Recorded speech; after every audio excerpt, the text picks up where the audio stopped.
जी हाँ दोस्तों, आ गया ट्रेंडिंग स्टार खेसारी लाल का सबसे धमाकेदार सॉन्ग, जिस सॉन्ग का बोल है मातारी जिंदाबाद, मातारियों जिंदाबाद।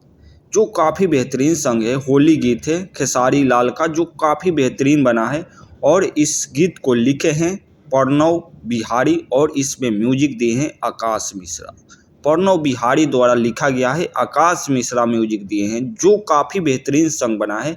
ऐसा सॉन्ग आज तक आप लोग ना सुने होंगे और ना देखे होंगे। जिस गीत को गाए हैं ट्रेंडिंग स्टार खेसारी लाल और साथ में अनुपमा यादव। ट्रेंडिंग स्टार खेसारी लाल और साथ में अनुपमा यादव गाई है, जो काफ़ी बेहतरीन सॉन्ग बना है। आप लोगों से मेरा अनुरोध है, एक बार ज़रूर से ग्लोबल म्यूजिक जंक्शन पर जाएं और इस गाना को सुने और ज़्यादा से ज़्यादा प्यार दें।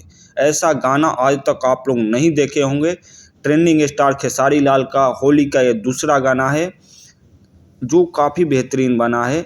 और आप लोगों से मेरा अनुरोध है, ज़रूर से ग्लोबल म्यूजिक जंक्शन पर जाएं और इस गाना को सुनें और ज़्यादा से ज़्यादा प्यार दें, जो काफ़ी बेहतरीन गाना बना है। और इस गाना का रिव्यू बताएं आकर कमेंट में कि एक गाना कैसा है, ज़रूर से एक बार कमेंट करें। ये जानकारी आप लोगों को कैसा लगा, वीडियो को लाइक करें, चैनल को सब्सक्राइब करना ना भूलें। Thank for you. जय हिंद।